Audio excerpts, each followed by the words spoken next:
Gracias. Saludos.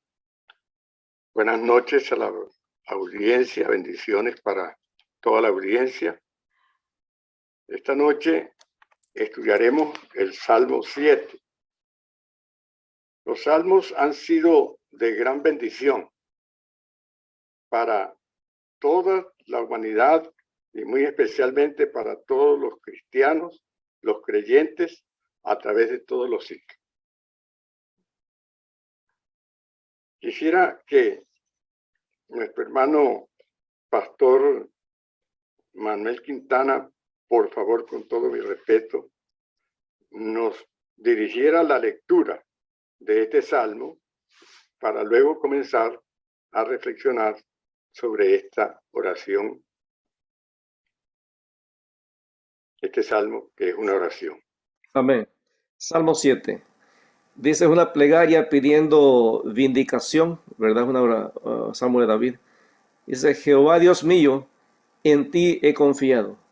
Sálvame de todos los que me persiguen y líbrame.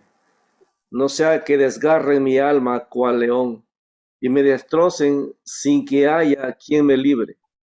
Jehová Dios mío, si yo he hecho esto, si hay en mis manos iniquidad, si he dado mal pago al que estaba en paz conmigo, antes he libertado al que sin causa era mi enemigo.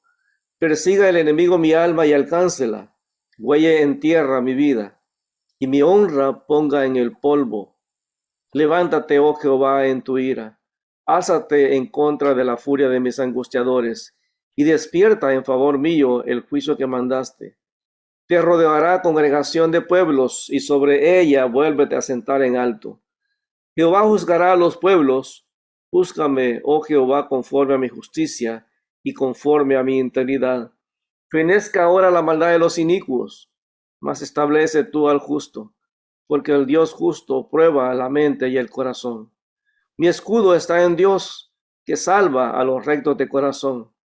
Dios es juez justo, y Dios está airado contra el impío todos los días. Si no se arrepiente, él afilará su espada. Armado tiene ya su arco y lo ha preparado. Asimismo ha preparado armas de muerte y ha labrado saetas ardientes. He aquí el impío concibió maldad, se preñó de iniquidad y dio a luz engaño. Pozo ha cavado y lo ha ahondado, y en el hoyo que hizo caerá. Su iniquidad volverá sobre su cabeza, y su agravio caerá sobre su propia coronilla. Alabaré a Jehová conforme a su justicia, y cantaré al nombre de Jehová el Altísimo. Como decíamos, este es un salmo de lamentación y súplica del justo perseguido.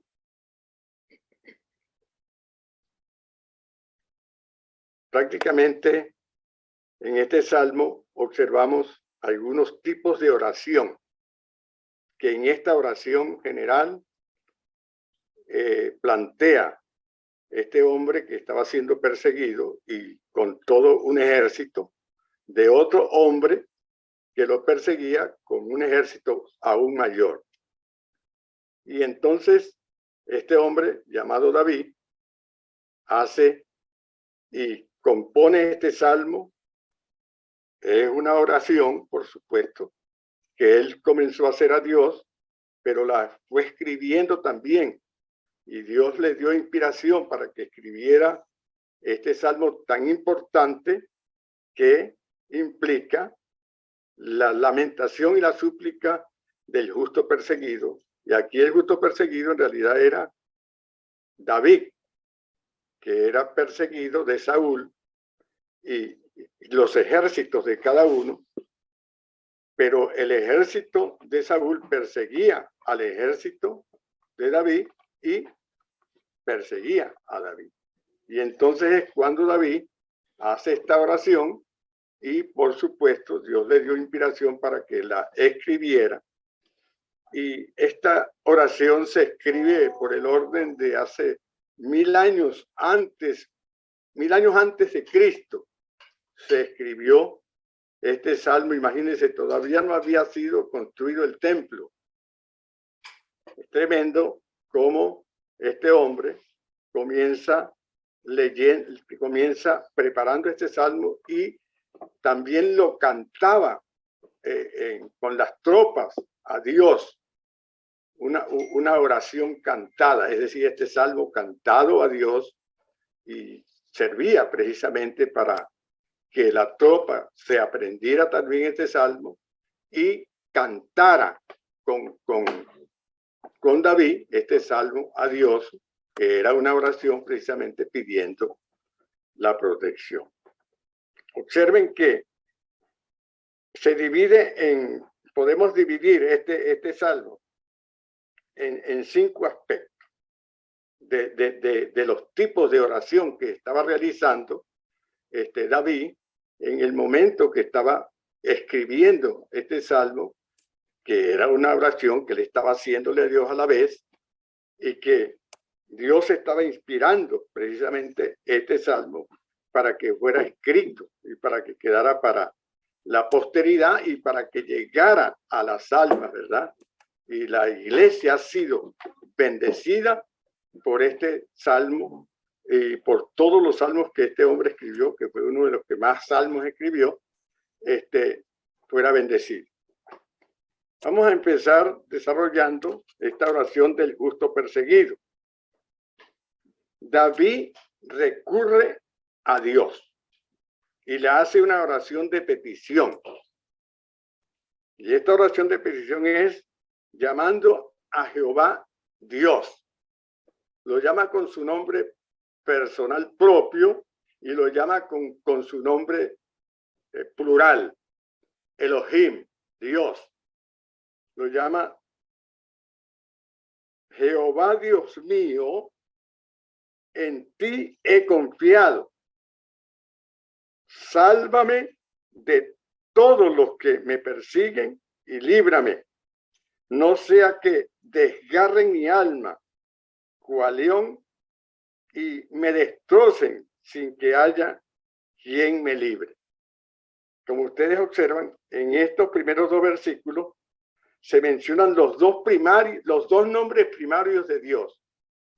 El nombre Elohim, que es Dios, que traduce Dios en castellano, y el nombre Jehová, que es Yahweh, que se latiniza con el nombre Jehová.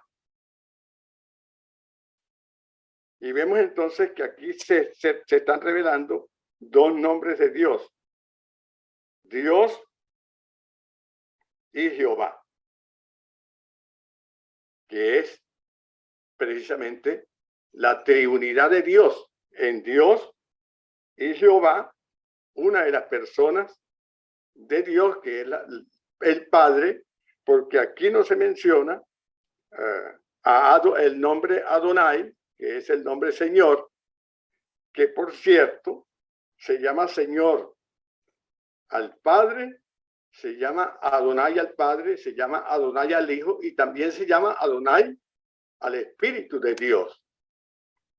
¿Y por qué se llama Adonai al Espíritu de Dios? Porque hay un solo lugar de la Biblia donde dice que el Espíritu es el Señor, y donde está el Espíritu de Dios, allí hay libertad. Se le llama al Espíritu Adonai. Y se le llama a Jehová Adonai, y también se llama Adonai al ángel de Jehová, al Señor Jesucristo, que es el ángel de Jehová que asume humanidad. ¿Cuántos miles de años más o cuántos siglos más tarde que aparece entonces el Señor Jesucristo, siendo el Hijo de Dios y siendo Dios, siendo el Verbo, asumiendo humanidad para ser el Hijo del Hombre, y como Hijo del Hombre morir aquella muerte de condenación que nos trajera la libertad y que nos trajera precisamente la sanidad que es lo mismo que la salvación. Entonces aquí vemos en estos primeros 2 versículos estos 2 nombres. Luego continuamos con los segundos 3 versículos, donde hay prácticamente una protesta o una oración de inocencia. La primera oración que dirige él es una oración de petición. Dios mío, líbrame. Una oración de petición. Y ahora hace una oración donde él prácticamente protesta o reclama su inocencia. Él se siente seguro y se sabe seguro de que él es un hombre justo. Y por eso él hace una protesta o una oración de su inocencia. Plantea su inocencia delante de Dios, diciéndole lo siguiente: Jehová Dios mío, si yo he hecho esto, si hay en mis manos iniquidad, si he dado mal pago al que estaba en paz conmigo, antes he librado al que sin causa era mi enemigo, persiga el enemigo mi alma y alcáncela, huelle en tierra mi vida y mi honra ponga en polvo. Entonces él está haciendo aquí una oración de confesión. Él está confesándose, pero confesándose como un hombre justo, como un hombre que no ha hecho pecado de estos pecados que realmente pudieran plantearse aquí. Él no ha hecho pecado y él reclama aquí y protesta su inocencia o hace una oración, digamos, donde él está diciendo que presentando defensa de su inocencia. Luego continúa en su oración haciendo una oración que clama justicia en los versículos 6 hasta el versículo 9 de este Salmo 7. Dice: levántate, oh Jehová, en ira, álzate en contra de la furia de mis angustiadores. Despierta en favor mío el juicio que mandaste. Te rodeará congregación de pueblos, y sobre ella vuélvete a sentar en alto. Jehová juzgará a los pueblos. Júzgame, oh Jehová, conforme a mi justicia, conforme a mi integridad. Fenezca ahora la maldad de los inicuos, mas establece tú al justo, porque el Dios justo prueba la mente y prueba el corazón. Entonces aquí hace él una oración de clamor de justicia. Él está clamando justicia aquí delante de Dios. Y clama justicia diciéndole a Dios todas estas cosas que acabamos de leer. Prácticamente entonces él está haciendo una oración aquí pidiendo justicia.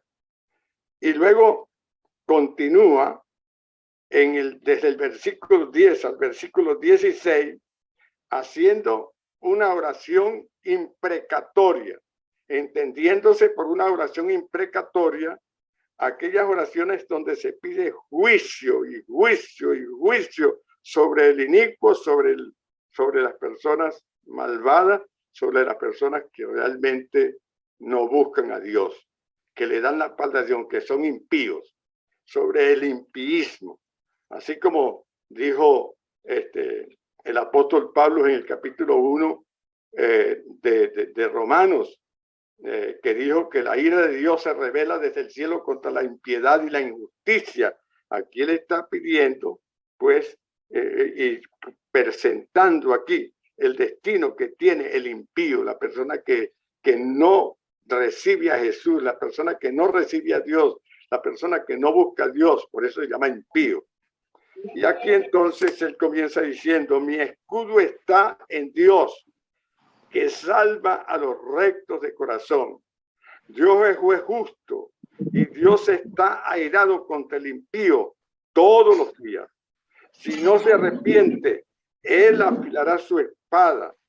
Armado tiene ya su arco y lo ha preparado. Asimismo ha preparado armas de muerte y ha labrado saeta ardiente.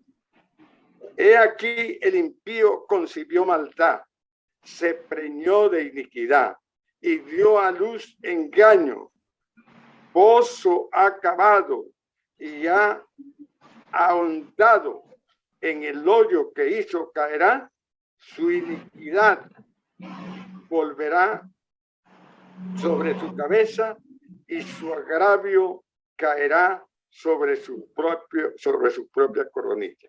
Entonces aquí en esta parte, en estos prácticamente versículos que acabamos de leer, él está planteando el destino del impío, el destino de la persona que no le da su corazón a Dios, el destino de la persona que no busca a Dios, el destino de la persona que no se abre a Dios para que Dios venga a ser su Salvador, que no se abre a Jesucristo para que venga a ser el Señor y Salvador de su alma, cuerpo y espíritu. La persona que nunca le ha pedido al Padre que le dé su Santo Espíritu. Esa persona está perdida totalmente porque esa persona es una inicua, es una impía. Y en el Salmo 17 es una oración de alabanza, una oración donde él alaba al Dios justo de la siguiente manera: alabaré a Jehová conforme a su justicia y cantaré al nombre de Jehová, el Altísimo. Entonces, aquí nosotros nos encontramos con una oración muy importante, una oración tan importante que en ella encontramos varios tipos de oraciones, es decir, una oración de petición, una oración de confesión de inocencia, una oración de clamor por justicia, una oración impregnada, imprecatoria, donde se declara el destino del impío, el destino del inicuo, una oración de adoración y alabanza a Dios. 5 variantes de esa oración que representa esta oración del justo perseguido. Ahora, ¿cuál es la aplicación que nosotros podemos darle al contenido de este salmo para nuestras vidas? ¿En qué consiste esa oración, esa aplicación que vamos a hacer y que ustedes van a continuar? No solamente esta lectura rápida que le dimos a este salmo, sino que ustedes van a estudiar este salmo y aprovechar de sacarle lo que a este salmo, porque no solamente leerlo, sino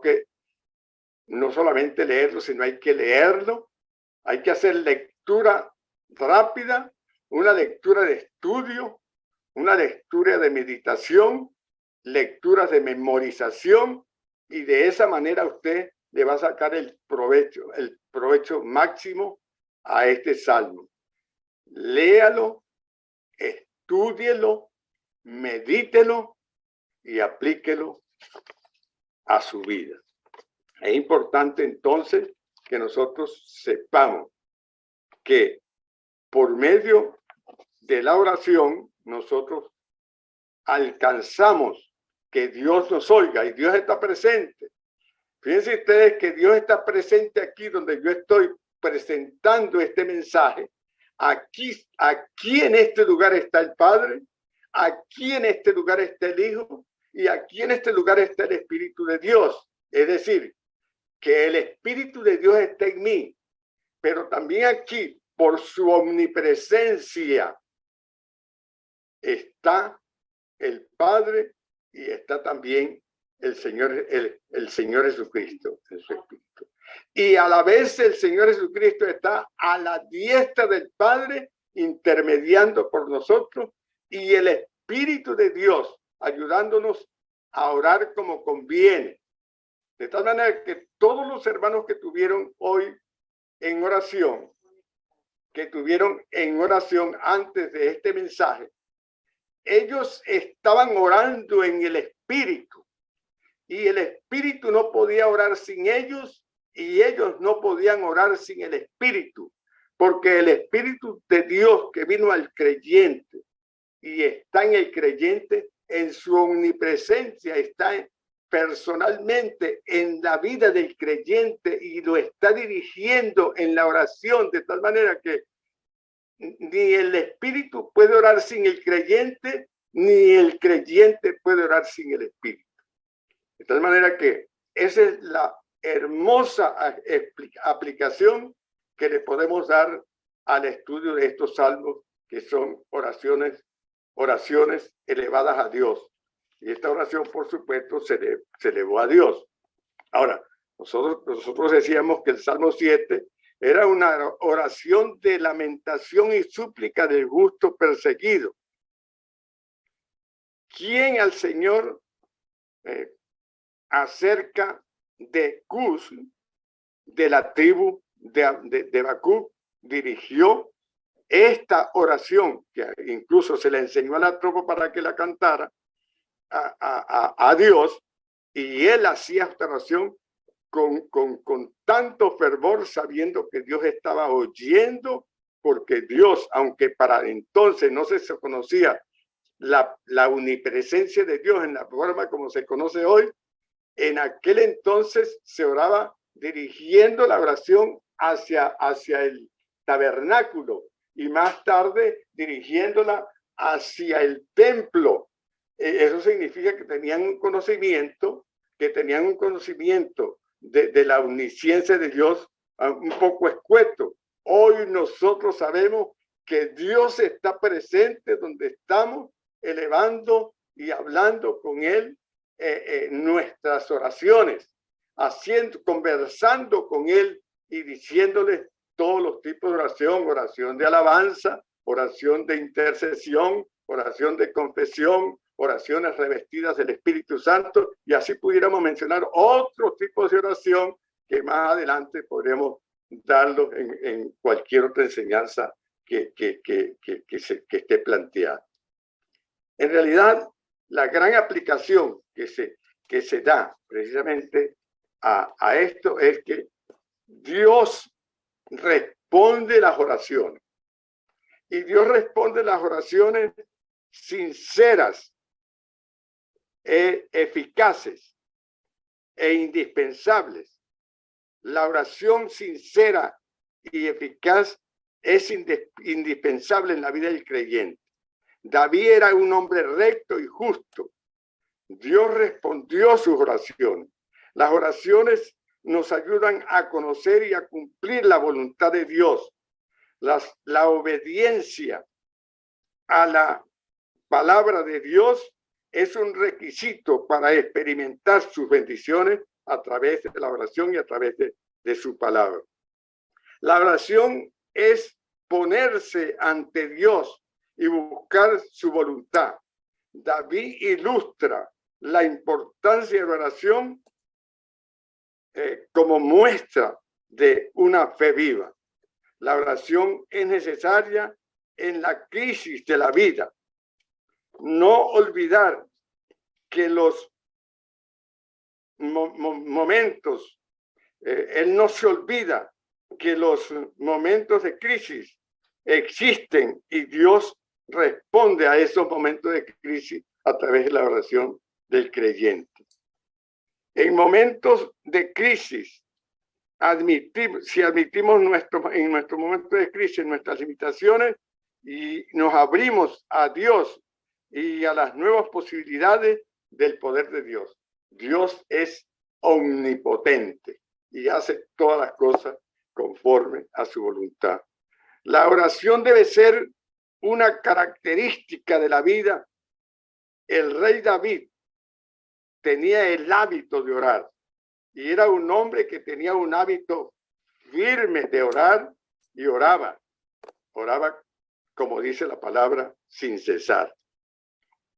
La Biblia nos enseña que debemos orar sin cesar. La oración debe ser sincera y personal.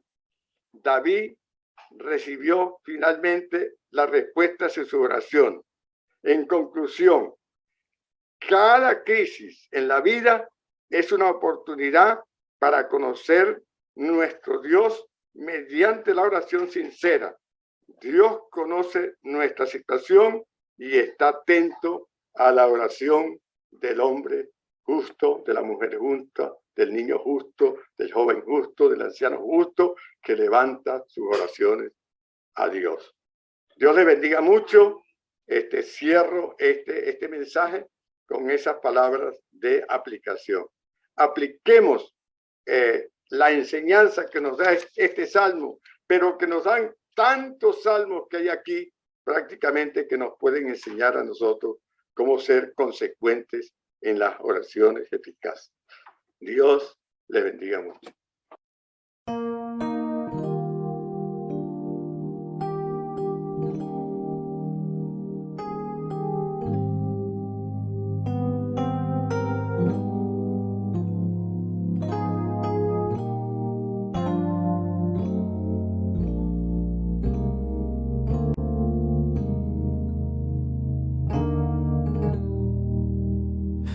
En el monte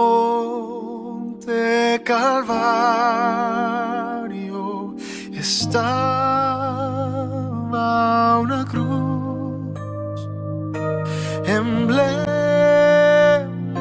de afrenta y dolor.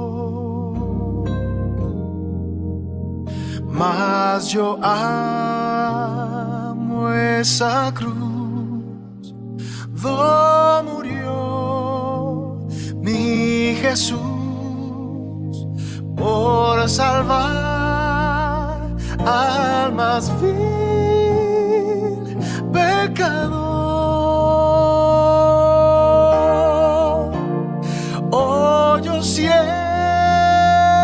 amaré esa cruz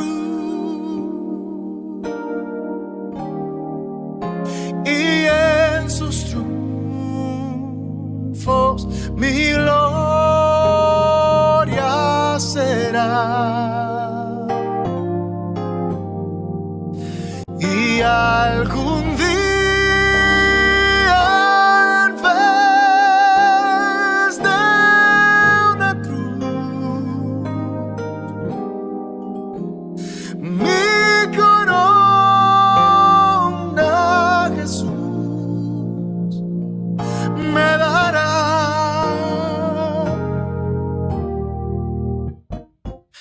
Y aunque el mundo desprecie la cruz de Jesús, para mí tiene suma atracción,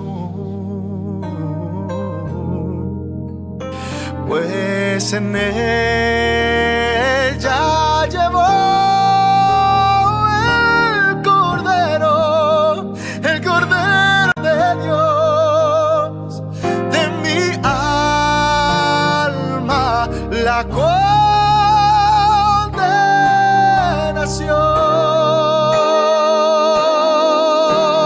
Y yo siempre amaré esa cruz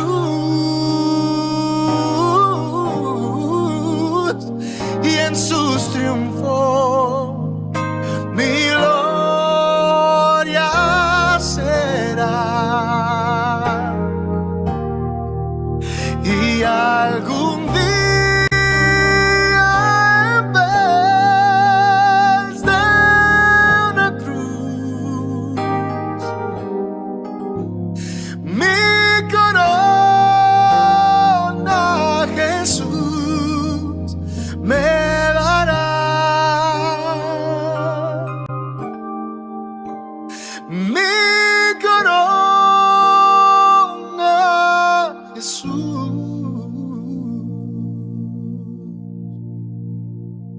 me dará.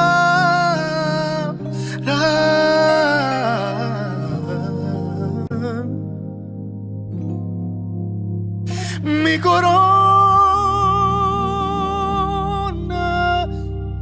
Jesús me